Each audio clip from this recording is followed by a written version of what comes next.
we hit the ground running, and I mean that literally.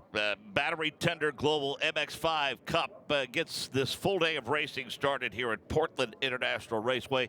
Hello, everyone. I'm Mark Jeans. Happy to be joined in the booth by Tony Laporta. And Tony, a very spirited event yesterday with plenty of championship implications. Absolutely, Mark. The biggest one, of course, was Celine Roland, who is fighting in the midst of a very stiff championship battle here with only 3 rounds left, counting today in the 2019 Battery Tender Global MX-5 Cup. He was involved in an early race incident with former race winner from here 1 year ago, Luke Ochsner in the 77 from White Racing, down in the festival turns, that opening 3-turn chicane that saw the 87 of Roland not only go around, but then end up sitting in the middle of the track, the entire field getting around him before he was able to refire and continue. He still was able to manage a Scott Dixon-like redemption run up to the top 10 before it was all said and done. But boy, certainly a shakeup when it was all said and done with Celine Roland, with where he sits after that race yesterday. Top 6 separated by just 31 points. Brian Ortiz with 196 now. Then Stout, Roland, Nowaker, Kemper, and Carter.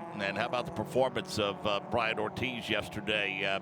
The points leader led flag to flag and was really never challenged. Well, you talk about the performance yesterday. How about the performance all weekend? He locked out both practice sessions as the quickest driver on Friday. Practice 1 in the morning, practice 2 in much different conditions later that day, and then qualifies off pole with Robert Stout taking that top spot, the first of his career in Global MX-5 Cup racing. And you said it exactly, Mark. Brian Ortiz was able to get out in front, lead lap after lap, and drive away from the competition as things got hairier behind him, and he was able to score a very dominating win, which bodes very well for him, obviously, in the championship chase. Cars going through the warm-up paces. Let's welcome in from pit road, Nick Yeoman. Good morning, Nick. Good morning, Mark. Beautiful morning here in Portland. 66 degrees as the MX-5 series, actually the first series out of the racetrack this morning to kick off this Portland Grand Prix Sunday. You guys talked about that points championship in ND2. As for ND1 yesterday, it was same old as John Dean picked up his 8th win in 9 races. But you guys talked about how big was that win for Brian Ortiz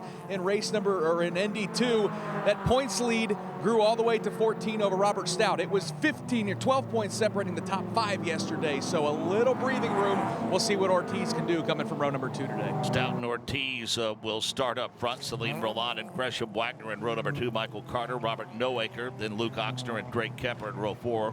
The row 5 features Brian Lockwood and Zach Lee, and just behind them, we see John Dean in position number 11. Another win for him yesterday. Actually, let's set Roland and Stout on the front row. Then Ortiz and Carter, Nowaker, Gresham Wagner, then Ochsner, Lockwood, Kemper, and John Dean starting 10th today. And Tony, he's doing so with a very heavy heart. Yeah, absolutely. And I think it's important to mention that as that hurricane heads towards Central Florida, John Dean is keeping an eye out on things. He said he's never been more distracted behind the wheel of a race car as he is this weekend. He's told our PR rep Aaron Seacole before he climbed behind the wheel of his car today that every time he gets behind the steering wheel, his mind often drifts to his wife and kids back in Sebring, Florida, where Six Sideways is based. He's obviously knows that priorities are here with not only himself but his team of drivers that he supports at Six Sideways, but he is very eager to get on the flight back home to the East Coast because as we hope Hurricane Dorian takes a turn back into the Atlantic, John, several others, actually it's important to mention, Keith Dalton, series manager, and one of our tech staff, Jay Monet, boarded flights yesterday afternoon to get back home to Florida to prepare their homes and their families for what we hope is not as severe of a storm as they expect, but John Dean racing with a lot on his mind here this weekend. Celine Roland to the left of your screen. That's the car of Robert Stout to the right. We'll see how patient your points leader, Brian Ortiz, is in that 4 car just behind them, along with the talented rookie Michael Carter.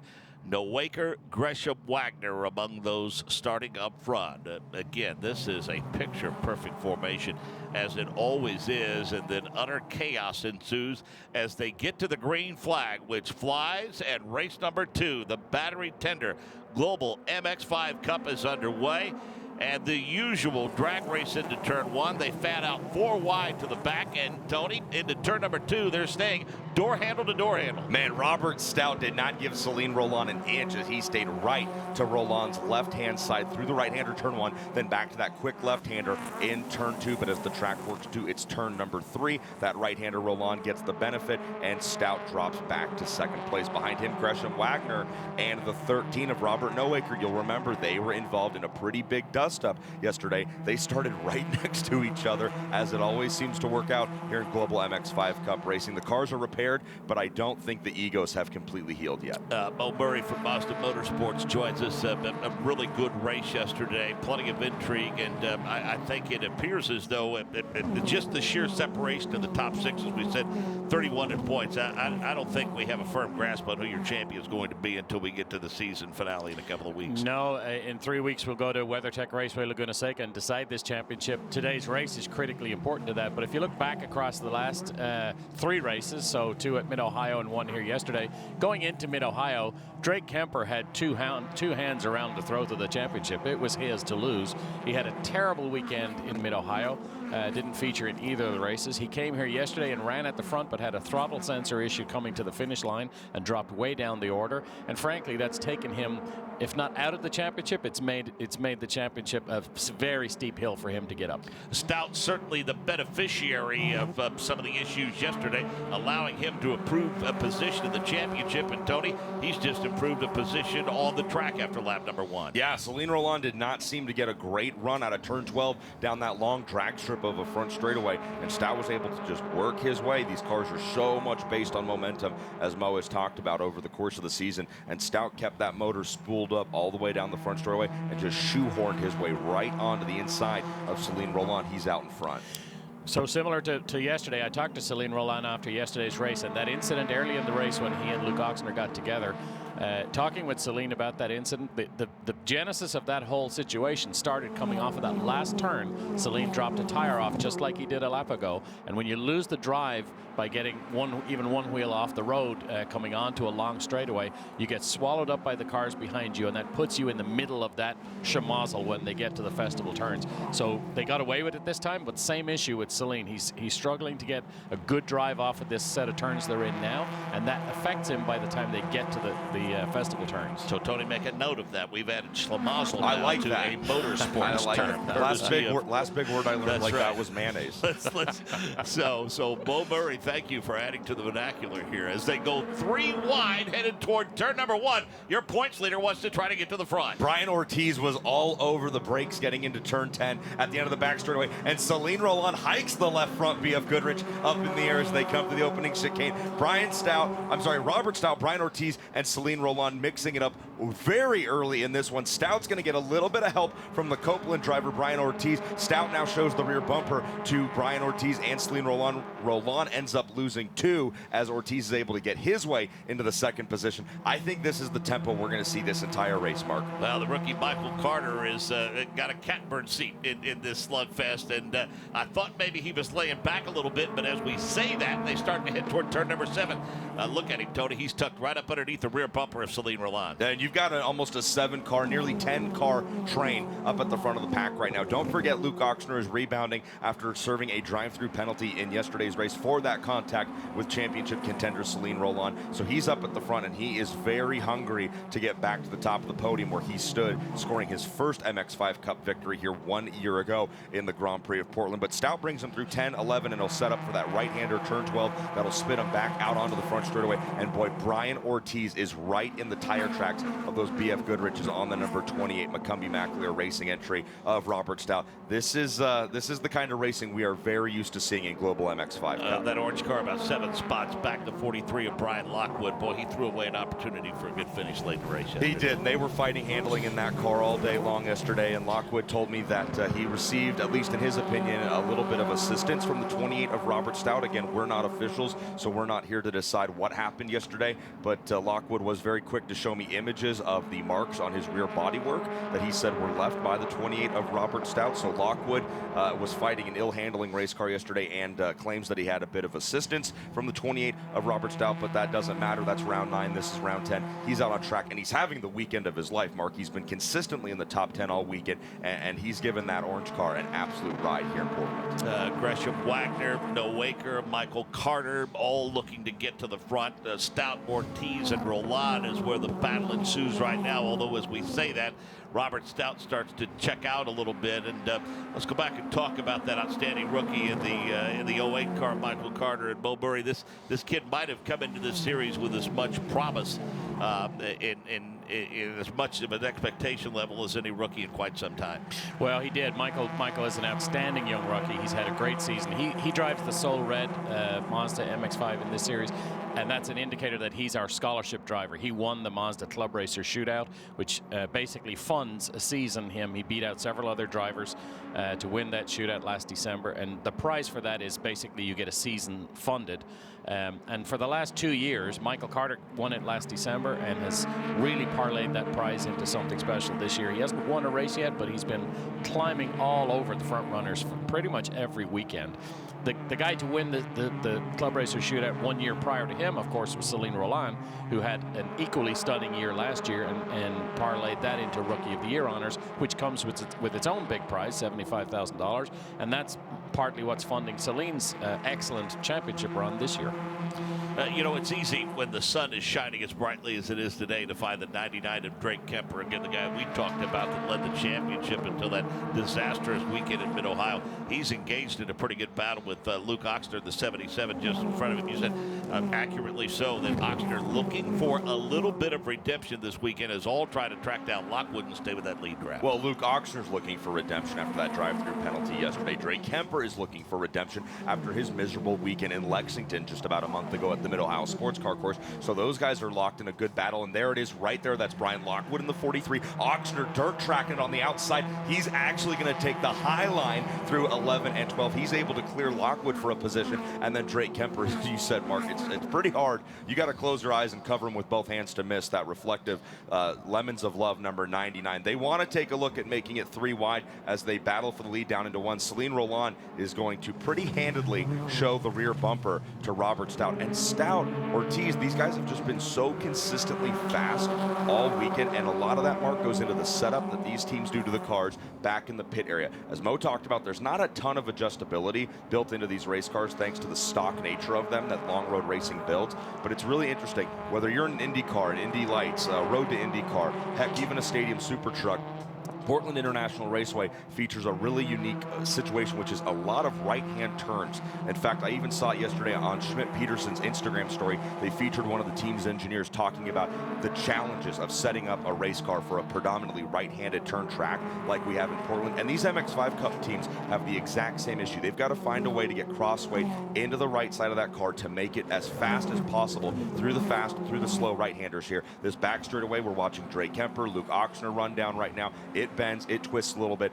Handling in these cars is everything because you must keep the momentum up, and to do that, the car has to feel good underneath you. Just about ready to complete lap number 6. Stout was your leader. Celine Roland and Robert Stout have been swapping that lead back and forth for the last handful of laps. We're just about ready to clear that scoring loop, and once we do, we will reset the field for you and give you an idea of where they run as we complete lap number 6. We see the drag race down the main straightaway, and I guess maybe we should be judicious about how we give these full field rundowns, because when we start, Tony, just like that instance right there, it changes a little bit. Celine Roland goes to the front over Robert Stout. Judicious indeed. That's what I've always said. One must be judicious when calling MX-5 Cup racing. Heck, when Mo and I were watching qualifying yesterday over the PA, it's really kind of pointless to shout out fast lap times in the first 10 minutes of the 20-minute session because they're changing constantly. Roland runs a little bit wide right there, drops the left side, BF Goodrich is off, and all that does is allow Robert Stout, Brian Ortiz, Michael Carter, and the rest of this top 6 pack to close in just a little bit on him. This is very close racing, and we're not even halfway through this thing, Mo. So one of the reasons that when you see Roland drop a wheel off and then everybody stacks up behind him is because these are what we would term as a momentum car. They have 181 horsepower, which is plenty for a car that weighs as little as they do. It's actually the engines are stock, so they're exactly the same horsepower as the production Mazda MX-5 that you can pick up at your Mazda dealership. But they don't have masses of horsepower that you get into trouble, you put a wheel off, you just mash the throttle and it'll pull you out of whatever situation you're in. It's about carrying momentum through the corners and carrying high speed through the corners, which in fact is a great learning tool for young drivers, being able to learn how how to carry speed in the middle of a corner and on corner entry is critically important as young drivers develop their skills, because they're skills that will help as they move further up the ladder and get into cars with more horsepower. But that's why you see when Celine or anybody else puts a wheel off, they lose that tiny little bit of momentum and the field stacks up behind them. It actually ends up being a lot when you lose just a little. Speaking of a little, it was a small move at the front of the pack that puts Robert Stout now back to lead. Celine Roland runs in second. Brian Ortiz, Michael Carter, Nowaker, the top 5. And then in ND1, John Dean leads the way with Hernan Palermo right there. Palermo scored that win in round 5 back at Road America. He's the only other driver to stand on top of the podium in ND1. Nathaniel Sparks rounds out the podium. We'd be remiss if we forgot to mention that yesterday history was made when Sarah Montgomery became the first female ever to stand on an MX-5 Cup podium. We watch these cars and get up and over the curbing. We watch them get into the dirt, and we watch what they put them through in terms of the paces and how they attack these corners. 40-plus years in motorsports for B.F. Goodrich. And, Mulberry, let's face it, your partner, B.F. Goodrich, there's no better ad for the durability of their tires than MX-5 Cup racing. No, and they're really committed to the series. They send a full team of tire engineers and tire fitters to each of these events. And the tires they provide, you know, when you're in a spec series where everything is the same, it's easy to say, well, they don't have to perform against anybody else. But what they do have to do is provide a tire that's raceable, that provides good, close racing from the start of the race to the end of the race. And that's one of the things that BF Goodrich have been very, very good about. They've built tires for these cars that allow the last laps, as we've seen through the year, the last laps of these races to be just as exciting. The tires, obviously, they degrade a little, but not very much over the course of the race. And so BF Goodrich are an excellent partner and have really contributed to the entertainment value of the series. Robert Stout, in the search for clean air, surrenders the position to Celine Roland. We've been watching them swap it back and forth. So Robert Stout is your leader as action continues here at Portland International Raceway.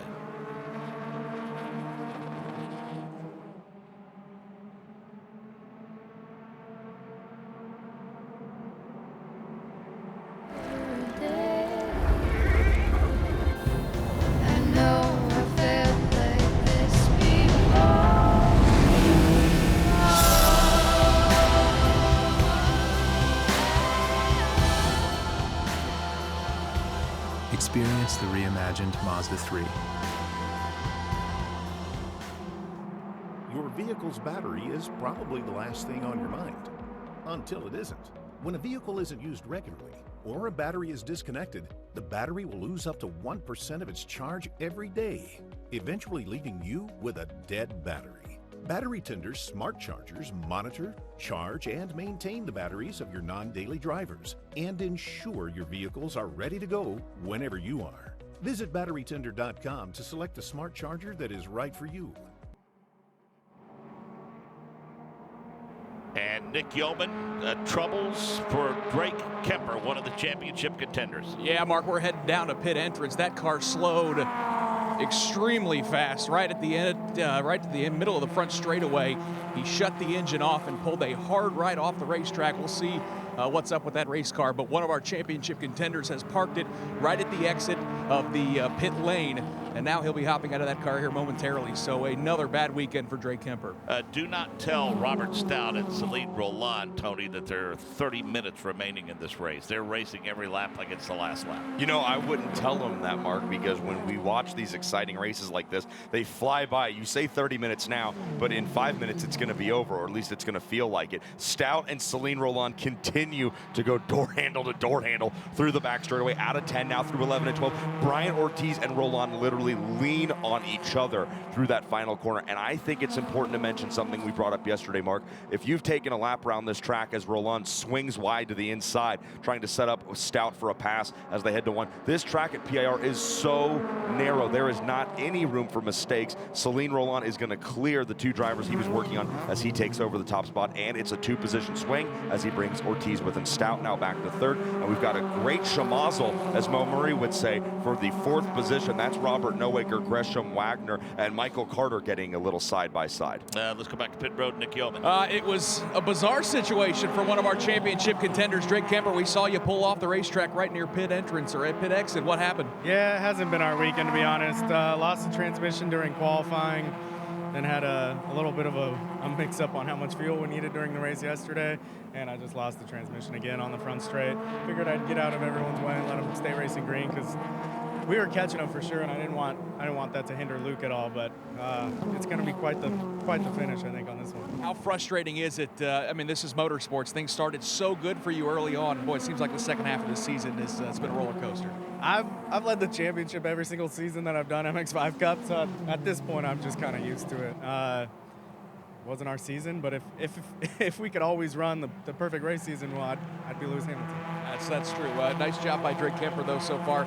Tough to see him out of the race early, guys. Yeah, it's always tough for those championship contenders, Tony, because there's not much attrition in these races, and when you fall to the rear of the field, it's going to result in a massive points hit. Yeah, you're exactly right, Mark. There is very little attrition thanks to the hard and consistent work that the folks at Long Road Racing who build these MX-5 Cup race cars put in. Gresham Wagner and Noaker go side by side through the festival turns for a moment. We see shades of yesterday. Michael Carter throws his hat into the ring as that's the fight for fourth position right now. When they're 3x3 side by side going down into the opening corner and they're not even battling for a podium position, I think that speaks wonders about the level of competition that you have in the battery tender Global MX-5 Cup. And then just really quick, let's check in on ND1. John Dean still out in front of Hernan Palermo. Nathaniel Sparks is right there. Sparky is probably getting sick of having his name called in the third position once we go to podiums. So he is going to do everything he can to work on Hernan Palermo. And there it is right there as we pick up the battle for the lead. John Dean,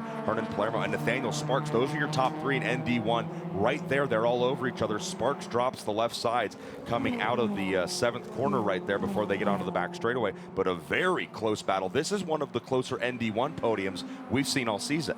And let's remind everyone the significance of the podium finish by Sarah Montgomery yesterday in that Indy 1 class, Mo, what that means from a historical perspective, but also the timing of it for her in terms of how it relates to some sponsorship news that she had this week. Well, it was a huge day for Sarah and frankly for the series. This series it was born in around 2006. And since then, there has never been a female driver on the podium. We have had plenty of female drivers in the series. We've had two compete this year. There's only one here this weekend with Sarah. And Sarah was fortunate. Sarah has a marketing degree from a couple of years ago, and she's a very clever girl, and she worked hard on her motorsports.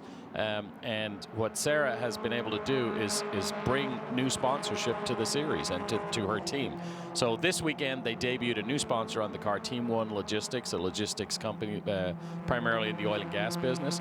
And their timing was perfect because for the first time in history, as you mentioned, Sarah was able to stand on the podium and take third place, the first podium ever for a female driver in the series in that ND1 class. Promising weekend for the driver of the 43. It has come unraveled in a hurry. Talking about the rookie Brian Lockwood. Yeah, that is so tough to see. Right when we started talking about Sarah Montgomery, we looked up on the monitor and realized the number 43 was pulling into its pit stall. Brian Lockwood up and out of the car now as he puts the six sideways hat back on. The 20-year-old was having the weekend of his season, at least in 2019. Looked great through practice, was solid with the top 10 in qualifying despite a spin in the final complex of corners. Looked great yesterday before late race contact took him out. We see him on one of our external cameras talking with Drake Kemper. So the pair of six sideways racing drivers both up and out of this car. I'm sure Nick is on his way down to find out exactly the issue for the retirement of the 43, but you hate to see that because Lockwood was just having a heck of a weekend, Mo.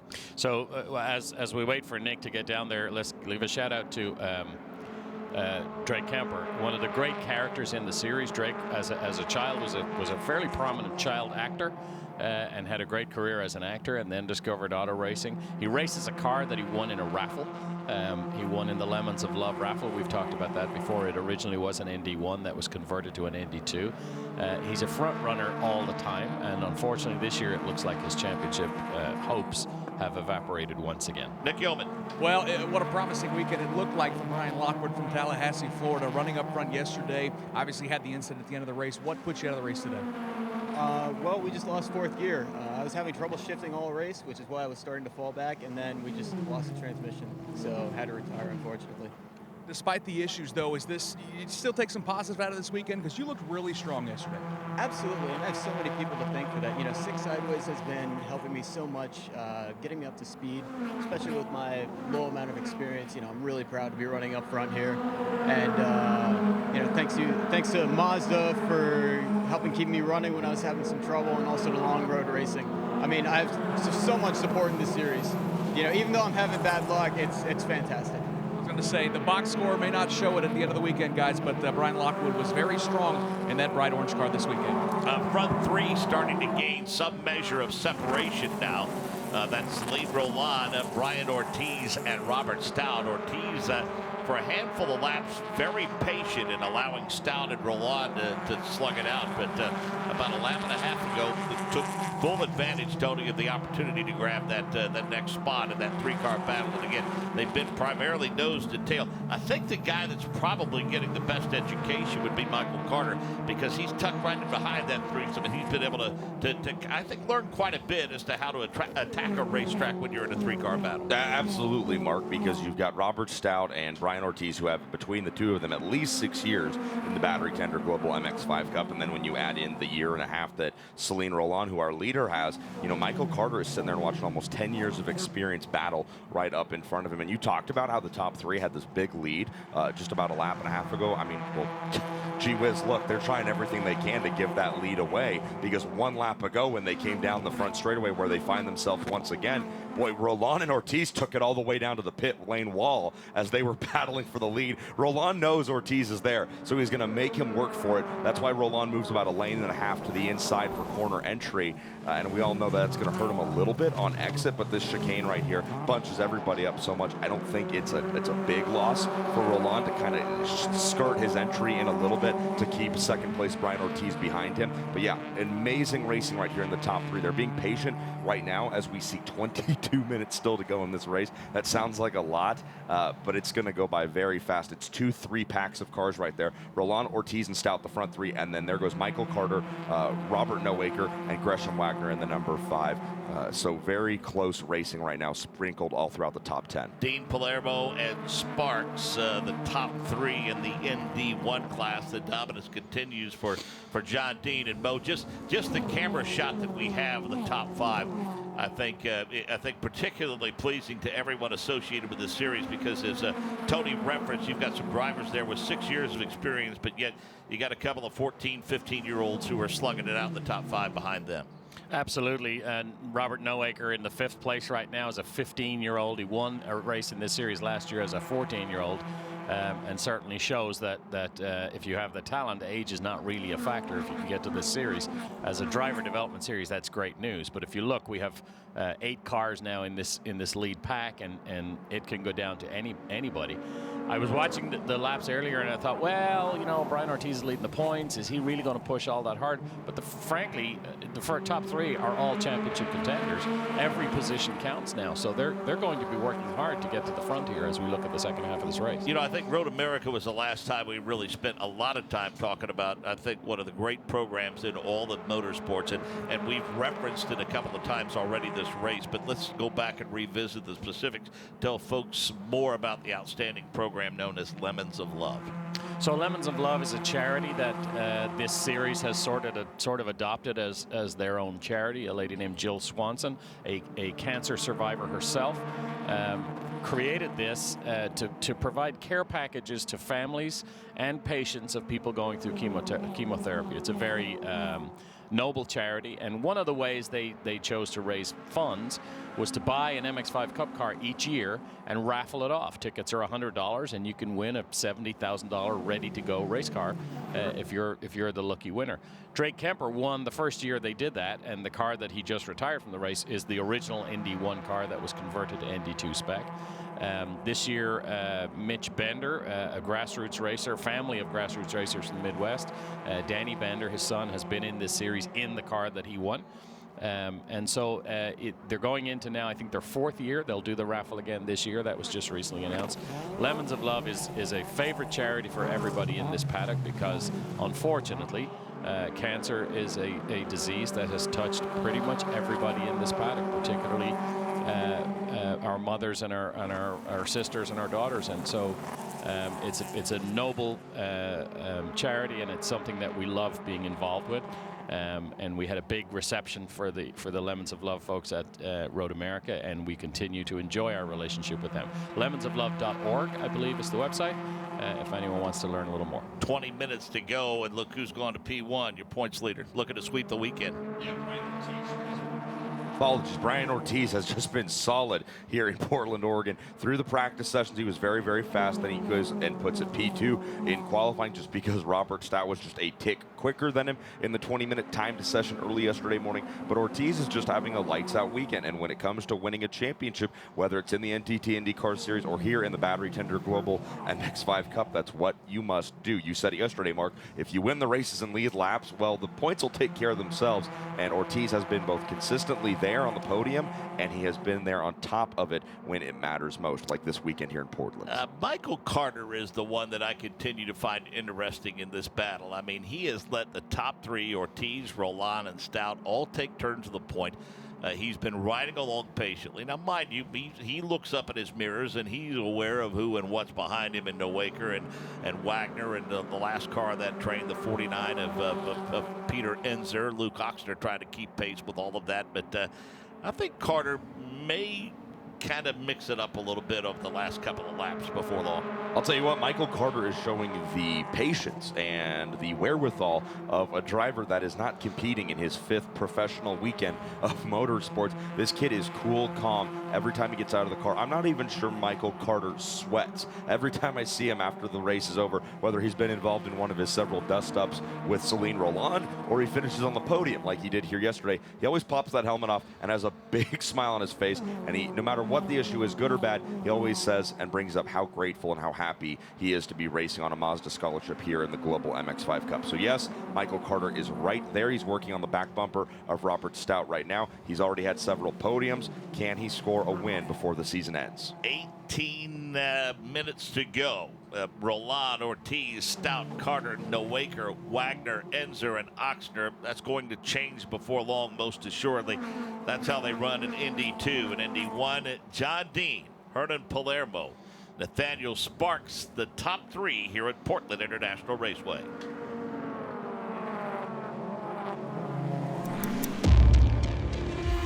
Who's got the ponies? It will be Mazda again, and across the line, it's 3 in a row for Mazda Team Yost. Are you the youngest member of the family racing now? I am. Yeah. How old? I'm 21 years old. 21, okay. Yeah. One thing I think is cool about racing is men and women both compete equally. The car doesn't know who's behind the wheel, so I'm going to drive it just as fast as the guys out there, hopefully faster. Kid's good.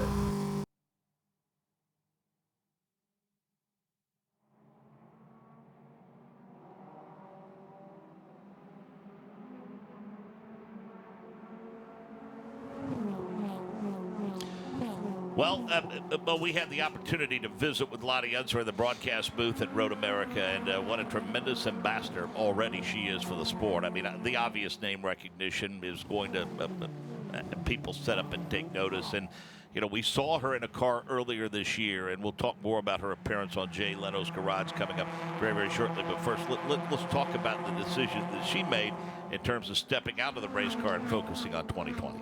Well, Lonnie, fortunately, has a lot of family members who know a thing or two about racing. Just a couple. And so she came out early in the season. She did the first 2 rounds, so the 4 races. And there's a rule in the series that if you do more than 4 races prior to any given season, then you're no longer eligible for Rookie of the Year status. She recognized that she would struggle to put a budget together to finish this year, and so made a decision, a strategic decision, likely counseled by some of the elder Unsers in the family, to step away from the series, step away from competing in the series. She's still very much involved, and put a budget together and do a full season Rookie of the Year campaign next year when she'll still have that eligibility. So that's why Lonnie was in the car early in the season and has stepped away from driving. She's been around at the races, and what a great personality and great person to be involved with the series. We love having Lonnie around. She is the daughter, of course, of Johnny Unser, and I'm not saying I've been around a while, but Johnny Unser was one of my pre-race interviews my first year with the radio network way back in 1996. So I'm dating myself just a little bit there. So let's talk about this appearance on Jay Leno's Garage coming up. Not only great for Lonnie Unser and her career moving forward, but tremendous for the series for sure. Well, if you recall back to some of the early races at COTA, particularly, we had incredible racing, and that gets the attention of the larger media group. We had a story on Jalopnik, which gathered a large audience. Jay Leno also paid attention and said, hey, these cars look like a lot of fun. I'd like to drive one. So we arranged for Jay to spend a day at Willow Springs Racetrack driving actually the car Michael Carter has in 4th place at the moment. And we flew Lonnie in to be his coach for the day. And so, as you saw from the clip earlier, they got to drive the production Mazda MX-5 RF and then drive the number 08 Global MX-5 Cup car. And Jay absolutely loved it. If you want to find out more and find out how much he loved it, Wednesday night, this coming Wednesday night at 10 p.m. Eastern on CNBC. Tune into Jay Leno's Garage and see that episode. The day is done, apparently, for Nathaniel Sparks. Issues for him, Tony. Yeah, you can see the number 8 heading into pit lane right now. It sounds like possibly suspension issues as the flashers go off on that number 8 MX-5 Cup competing in the ND1 out of the 6 sideways stable. So not a good weekend for John Dean's team. There's a live look right there at one driver running off. I believe that's the 49 of Peter Enzer, which is another bummer because he's another guy who we just haven't had the pleasure of calling a lot this season, but has been able to put together a great round 10 here in Portland. And that number 49 car has come to a stop in the last couple of corners, guys, and I'm not so sure that they're going to be able to get that going. We might be looking at a full course yellow to make things interesting outside of 10 minutes to go here. Looks like off of turn number 6 is where he has parked it. He's well out of the racing groove and well into the grass and near the outside retaining wall. And unfortunately for Peter Enzer in that 49, he was part of that 7 or 8 car breakaway. I mean, he was in contention for a top 10 finish most assuredly. And race control has made the decision that they are indeed going to leave him right there so this thing can finish under green. That's the right call, and again, we've talked about it before, but a big benefit of being sanctioned by IndyCar and these events being promoted by the folks at Anderson Promotions is we benefit from things like race control being the same race control as the NTT IndyCar series. So Kyle Novak is the guy that's calling the shots in this series, as well as the Indianapolis 500, but Nathaniel Sparks down on pit lane. We're going to check in with Nick Yeoman to find out exactly why the former champion's not on the track any longer. Yeah, I appreciate it, Tony. Hate to be talking to so many drivers with issues. Nathaniel, what happened here? I don't know. You know, we're out here running our Mazdas hard, pushing them hard, putting the limits of the ability of the car out there. And I just, you know, somewhere towards the end of the middle part of the race, I was going and I kind of hit a curb. I'm like, I didn't like that. And then as the race progressed, there was a little bit of a vibration that was coming up. I'm like, oh, man, I definitely damaged something. Maybe it'll make it to the end of the race. And then I was coming through one. I did the up over the curb that we normally do and did the land and hit the power. And then on that little slight right, it did the whoa. I got, well, something let go. So then at that point, I was just limping it back in here to the pits to watch the rest of the race. Tough break for Nathaniel Sparks, guys. Portland International Raceway eating some race cars here today. To his credit, Tony, that's about as descriptive as you'll ever hear a driver be in terms of when that issue started and then he carried it through to its conclusion. And then it did the whoa. I think that's a quote that we're going to use for the rest of the season. Nathaniel Sparks is certainly one of the big personalities in the MX-5 Cup paddock, Mo. And you know that he won the Spirit of Mazda Award 2 seasons ago at the Mazda banquet at the end of the season. That guy is just, I love Nathaniel Sparks. He's awesome. Former series champion. Right. And it did the whoa. You guys gave me grief for using the word schmozzle. I think that one takes the trophy now. Yeah, he gave it the whoa. Well, Celine Roland, I guess he's decided that he wants to take the point for a while, Tony.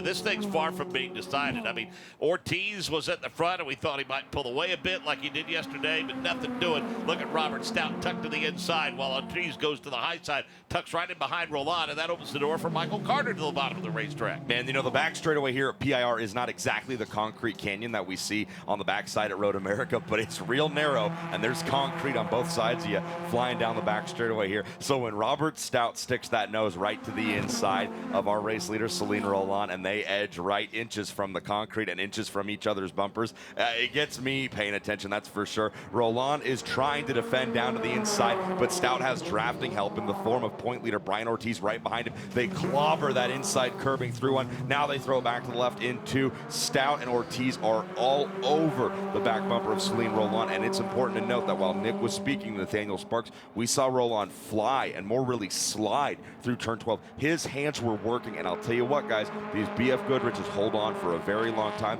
but after a while you abuse them long enough and every tire is going to get a little bit greasy. I think Roland is definitely starting to feel the effects of pushing that 87 very hard.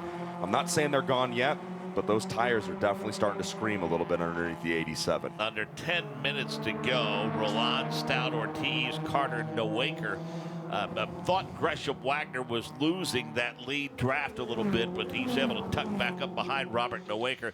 The guy that has lost the draft for now is 7th place running Luke Oxner in the 77. As the drag race continues, it looks like Robert Nowaker is going to make it 4 wide in the midway point of the back straightaway. Business is picking up right there. They were 2 by 2 coming out of 7, getting on the back straightaway. It was Ortiz, Carter, Nowaker, and Robert Stout. Stout's fallen all the way out of the top 3 because now in that second position chasing Celine Roland down the front straightaway, we see the 4 of Brian Ortiz. Then it's Michael Carter, who has sat back in 4th position almost this entire race, Mark, but he has finally seen his opportunity. He's pounced on it. He currently occupies a podium position in 3rd, but we've still got over 8 minutes to go in this one, so everything can and more than likely will change. Stout, your pole sitter from yesterday, now outside of the podium in 4th, Gresham Wagner. He just wants to get through a race cleanly, as that's Sarah Montgomery. We got a good shot of her going side by side through the final couple of corners with the 22 of Whedon. Those drivers battling in the ND1,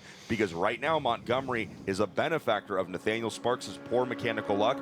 Montgomery currently sitting on the podium, but Carter Whedon giving her everything she can handle as they battle for a trophy in ND1. Yeah, Sarah looking to go back-to-back in podiums, and John Dean, Hernan Palermo, those two guys have been slugging it out each and every week. John Dean has been a beneficiary of winning that battle, Tony, each and every weekend except for one. Palermo has the 1 win. John Dean has dominated other than that. Yeah, you're exactly right. It was round 5 back at Road America, the halfway point of our 2019 season, and John Dean just had a little misstep there, and boy, Hernan Palermo was very capable of capitalizing on it. Stout, and that's going to be Gresham Wagner, go door to door through the dirt. Stout's going to go do a little bit of landscaping for the good folks here at PIR. He's used to racing off-road when he's not here with us in MX-5 Cup. That is not the kind of off-roading Stout wanted at all. You hate to see that because he's been so solidly consistent all weekend. I'm not saying his race is over. We've still got over 7 minutes to go. If these guys up at the front continue to battle, that could slow them back towards the 28 of Stout.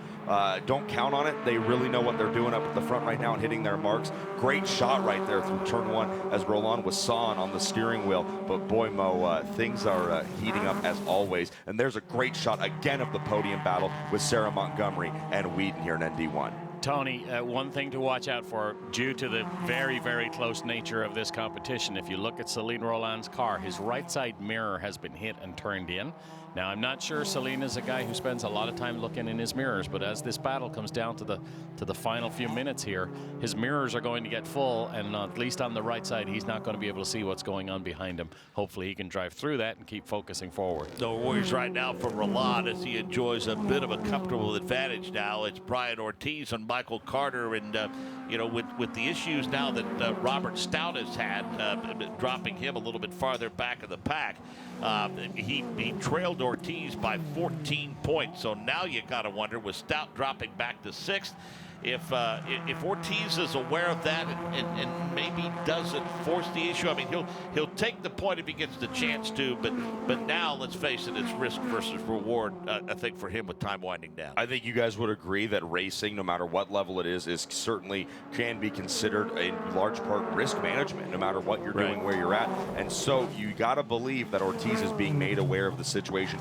because all these drivers are allowed to have communication with one team member from their individual team team, whether it be Copeland, McCumbee, McAleer, 6 sideways, each driver, each car has one crew member with radio contact to race control and then talking to the driver in the car. So if things like that are going on around the track, when race control makes decisions for penalties and things of that nature, that engineer, that mechanic, that team member is responsible and capable of communicating that kind of information to the driver. So do we know if Ortiz knows it or not? I'm not saying we do, but I'm willing to bet that he does. He's got smart guys on that Copeland car. But here's the other thing. It's easy for us to look at and say, is Ortiz going to make a decision about how hard he pushes Celine or not? But right on his rear bumper is Michael Carter, not a championship contender, but Carter wants to get to the front, and Ortiz has to stop him from getting to the front in order to preserve points. Yeah, absolutely. And guys, this right here that you've got on your monitor, the 13 of Robert Noaker and the 5 of Gresham Wagner, this is pretty intense stuff right here, actually, because neither of these two drivers were happy with each other after the incident in yesterday's race that took each other out. Well, it actually didn't take them out.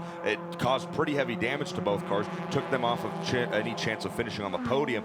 But keep an eye on this right here. The 5 and the 13, Noaker and Wagner, they're inside the top 5 right now. They've both got clean race cars. Let's just hope they get back to the finish line that way when this thing's all said and done. And Carter Wheaton for now has slipped around Sarah Montgomery. He has grabbed the 3rd spot on that podium in Indy 1. John Dean has gained a little bit of separation away from Hernan Palermo. Speaking of separation, Celine Roland, Ortiz, Michael Carter, Tony, they enjoy a little separation over 4th place running Robert Noaker. They've jumped it up to about 3 seconds now. Exactly. There's that battle once again. Noaker currently in the 4th position. Gresham Wagner right behind him. Then we check in with our leaders. There's Celine Roland, Brian Ortiz, and Michael Carter. Carter silently is just continuing to put together another championship, or at least Rookie of the Year caliber weekend here before our last weekend of racing when we had WeatherTech Raceway in Laguna Seca. But that right there, I tell you what, the hair on the back of my neck is standing up watching Noaker and Wagner side by side like this, because I'm not saying anything's going to happen, but it sure has the potential of it. And things have kind of calmed down at the front. Michael Carter has got certainly a bit of a gap between he and the driver ahead of him. That's 2nd place Brian Ortiz. And Ortiz, yeah, of course, he'd like the win, guys, but he really just needs to maximize points and stretch this thing out as much as possible. Celine Roland's in front of him. These guys have battled for wins all season long, and I think we are looking at that shaping up one more time here in round 10. Sarah Montgomery has gotten around Wheaton, Mo, so now she has grabbed that 3rd spot on the podium again with time winding down here. Pretty good battle between Wheaton and Montgomery the last handful of laps. And what a great weekend it would be for Sarah if she could double podium in that Indy 1 class with a new sponsor on the car. She races for 6 sideways. Harrison Contracting is a big part of that, keeping her on the racetrack. Of course, Ashton Harrison, one of the girls who graduated out of this series into the Lamborghini Super Trofeo series. And last night, Ashton was posting on her social media how she was screaming and jumping for joy in her living room watching her best friend and roommate Sarah take that history-making podium spot yesterday. I was just going to say that, Mo. It was funny to watch Ashton's social accounts as she was watching our broadcast back at home on MazdaMotorsports.com and was besides herself, because those two girls are the best of friends. And it's great to see Ashton at the IMSA weekends. I know she misses being here in the Global MX-5 Cup paddock, but she was so happy for her friend, Sarah Montgomery. And I can tell you, if there was ever a reality show crying out to be made, it's Ashton and Sarah living together in the apartment and the things they get up to. They got pretty close to that when they were both on the Steve Harvey show over the offseason, but that's a song for another time. Boy, Celine Roland, he's had a knack for dropping those left side BF Goodriches off the track and through the grass here at PIR. And Brian Ortiz, I'll give that guy this. Not only is he fast, guys, but Ortiz is one of the most respectful drivers I've ever seen in any form of racing, and he is not, I mean, he is not going to use any kind of mistake by the driver in front of him as an advantage. He's not going to use Roland running wide to get up underneath and shoehorn the guy. Ortiz is going to pass him on his own merit. And we talked earlier how the Hurricane Dorian is impacting some of the people in the race and around this race. Brian Ortiz is another. He flies in for all of these races from Puerto Rico. His family, his sponsors, Bayam Motorsport, are all back in Puerto Rico.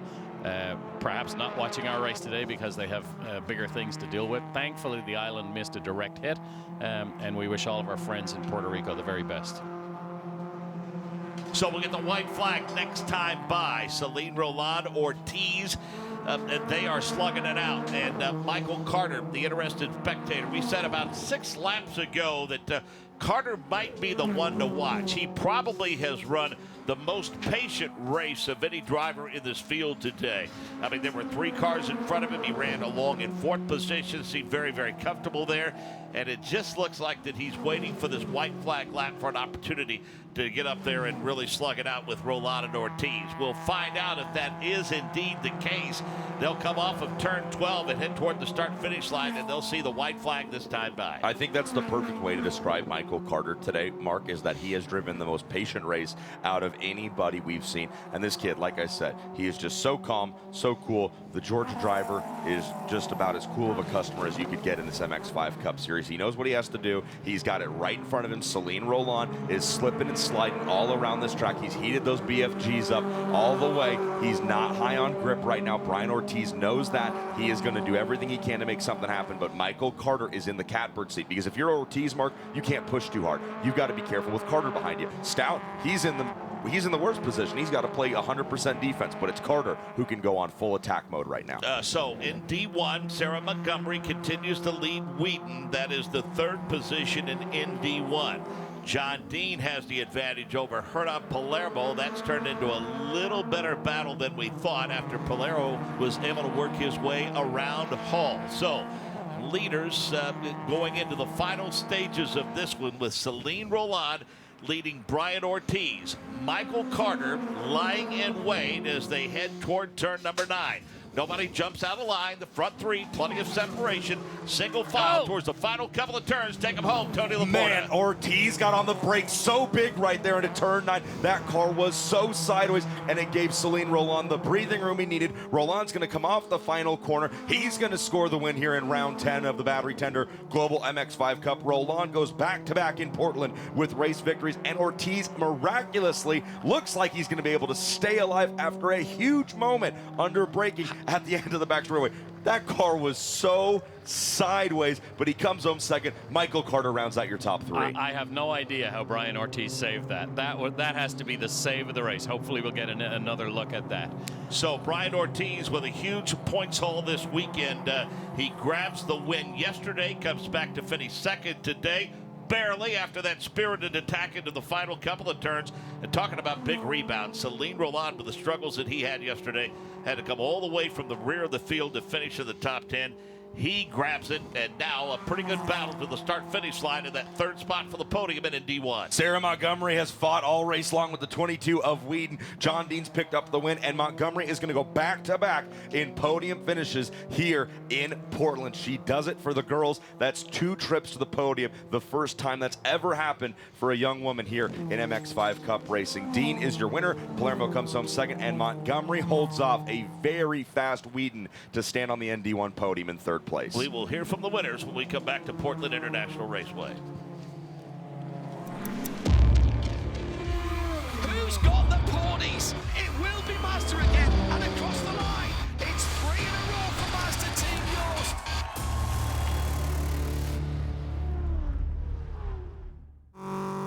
Are you the youngest member of the family racing now? I am. How old? I'm 21 years old. 21, okay. Yeah. One thing I think is cool about racing is men and women both compete equally. The car doesn't know who's behind the wheel, so I'm going to drive it just as fast as the guys out there, hopefully faster. Kid's good.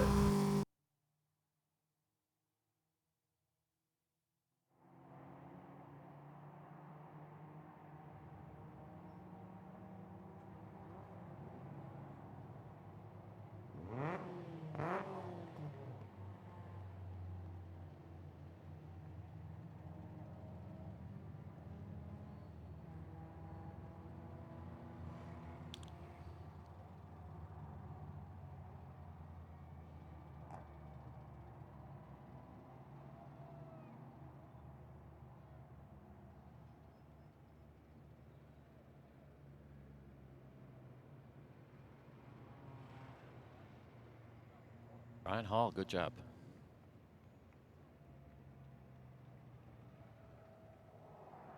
A 76 of Ryan Hall, the Hard Charger Award. He finishes 11th today. Mo, tell us what it means, the benefits of being the Hard Charger Award winner.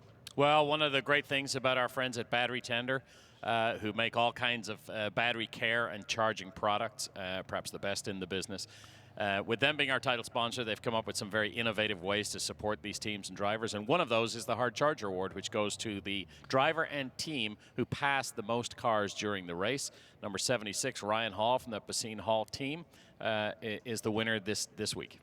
To Victory Lane and Nick Yeoman. We got our 2 race winners here in ND1 and ND2. Celine Roland and John Dean score the wins here in race number 2 as Celine Roland nearly gets tackled. 4th win of the season and a big one in the championship. Celine, congratulations. A great drive. How was it? One of the craziest drives I've ever been part of. I knew I wanted to lead. I knew I wanted to lead the most laps because I'm counting bonus points. Good job, man. Good job. I'm trying to count bonus points because I think that's all I have. But that was incredible. When I saw Stout, I guess, miss a shift or something with his transmission, I threw the afterburners on, and I knew I needed to try to get a gap, and I had a gap. I held it. I held my own, and you know, it's so hard to keep Brian Ortiz back there. He's one of the best. He's one of the best in the series. It's like a nightmare, but that was incredible. The 6 Sideways crew has worked so hard. Long Road Racing's been throwing so much stuff at this car ever since our failure at Mid-Ohio, and we've been chasing some gremlins, and it's been amazing. And our 4th win of the season, I can't even imagine. Like, I can't believe it. I haven't cried this much in a helmet before, but that was emotional, especially from yesterday. Congratulations. Thank you. That's Celine Roland, 4th win of the season, and he's right there, guys, in the championship hunt. Yeah, the Ortiz had 196 coming into this race, Stout at 182, Celine Roland at 178, so this is a big point score for him. Another good day for Sarah Montgomery, back-to-back podiums, and the winner, John Dean. Does he get mail in Victory Lane now in MX-5 Cup, Nick Yeoman? That's a great question. Mark Janes, the anchor, was asking, do you get your mail delivered to Victory Lane? Because 9 out of 10, this is pretty impressive, John. It just feels really good to be up here and with my teammate Sarah again. We're both sponsored by Harrison Contract. He's just so happy that we could do this once again. That race was a lot of fun. Palermo and I had a bit of a battle going. He made a little bobble at the worst time. The guys in front in the Indy 2 cars started to line up, stop battling, so we could barely hang in. He made a little error and ended up dropping out of the draft. But I'm just so pleased, happy that Sarah's up here with me again and ready to go to Laguna. Another win for John Dean and Sarah. Back-to-back podiums. This is a dream weekend. What do you think your roommate Ashton's thinking right now? Oh, I can literally hear her screaming right now. Hey, Henny. I've never screamed, cried like that on a ending pace lap. I am absolutely mind blown. Never saw this coming, to be 100% honest.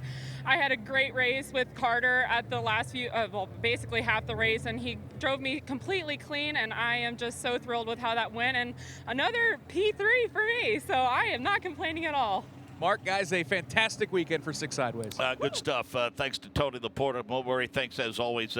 Another great show. We'll see you when we crown a champion here in about 3 weeks. Look forward to it. Thank you. All right, good stuff. And again, MazdaMotorsports.com. You can see this one, yesterday's race, races throughout the season, and that'll get you up to speed. Also, MX-5 Cup has its website as well. Visit there. Lots of news and information all throughout the week leading up to the event, and also an update on the points of the championship. Congratulations to Celine Roland and John Dean, your winners here at Portland International Raceway.